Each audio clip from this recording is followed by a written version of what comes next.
I know now that you never know what it takes to win until you win. You think you do. Every hockey player, every athlete is, I want to win. Especially in hockey, it's such a sport. It's such a team sport, and you want to play to win. You want to be successful, but you want to win. And every one of us play better when we want to win. But you really don't know what it takes to win until you win. And I think that's for me. Even after my career, I take those lessons I learned in Detroit every single day with me. What does it take then? It takes everyone. Like when I was in Detroit and I got in Detroit, I could give you like a quick story, the LA Kings versus Detroit. So the year before we were in LA, we had a good team. We beat Detroit actually. And silly things. This is when nutrition started being kind of people were talking about. And we chipped in to buy shakes. Guys started doing the protein shakes post game. So we went to the management and said, look, we're all buying shakes. You think the team would pay? We kind of just asked. And they said, no, we don't have a budget. So we said, okay. So all the guys every month a different veteran would buy the shakes for the team. So the next year, I go to Detroit.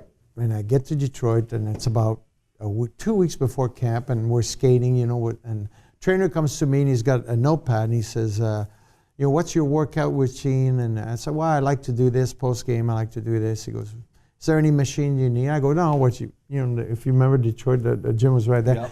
You guys got everything and this is great. And then he asked me, he says, do you drink any protein shake? I go, oh yeah.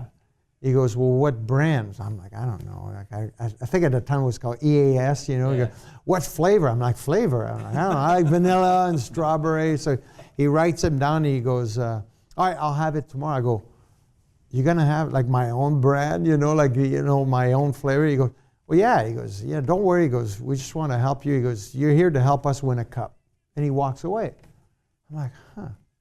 So then the next day I come in and the little girl that worked for their foundation, like, every team we sign autographs during the year, 4 or 5 times. And she says, same thing, just really nice, had a little notepad. And she says, we do autograph session, we do these things. And I think they were doing stuff at the time where you'd sign your stakes and whatever, and they gave you credit against the store. She says, all the guys like to sign them. We have the big signing. We do 3 a year. She goes, when do you like to do it? I'm like, I don't know. Well, no one, I make a joke. No one gave this. She goes, oh, no, we would never do that. But she says, some guys would rather do them before practice, after practice. Some guys don't want to do it the day before the game.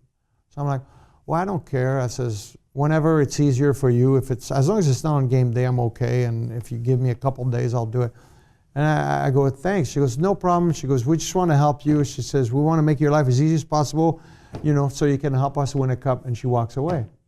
I'm like, this whole thing of this entire organization was so ingrained on what their goal was. And everybody worked so that I go, and it was like these nice, kind gesture, but they kept reminding you to win the cup.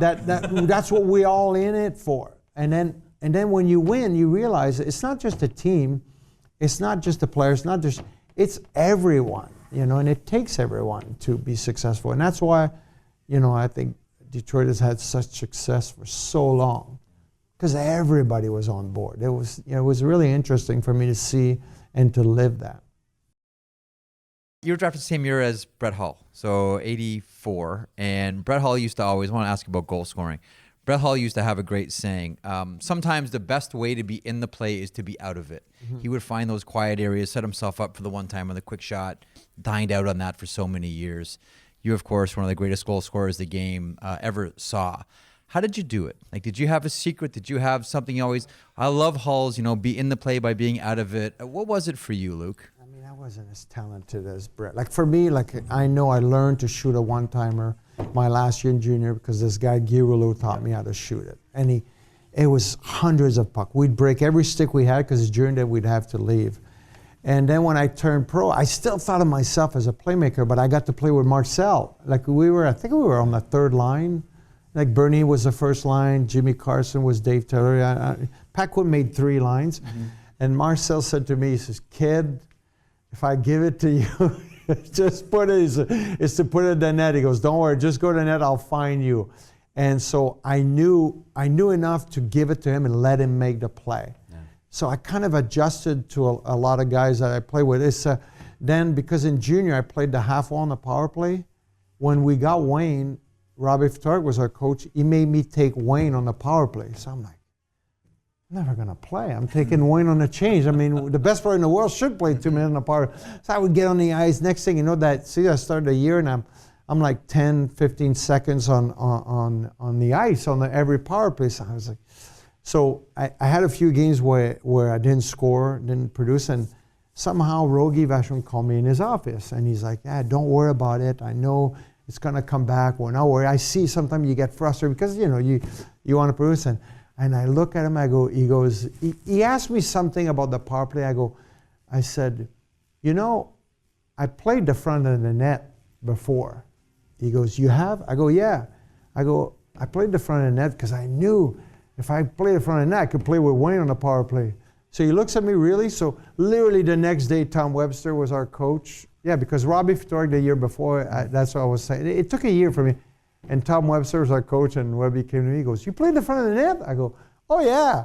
And I'm totally lying. Never played the front of the net my entire career, but I'm like, all right, if that's what it takes for me to be successful in the NHL, I'll go to the front. I went to the front, I took a beating, and then the rest of my career, everybody said, oh, he's a front of the net guy. I just adjusted to what was there.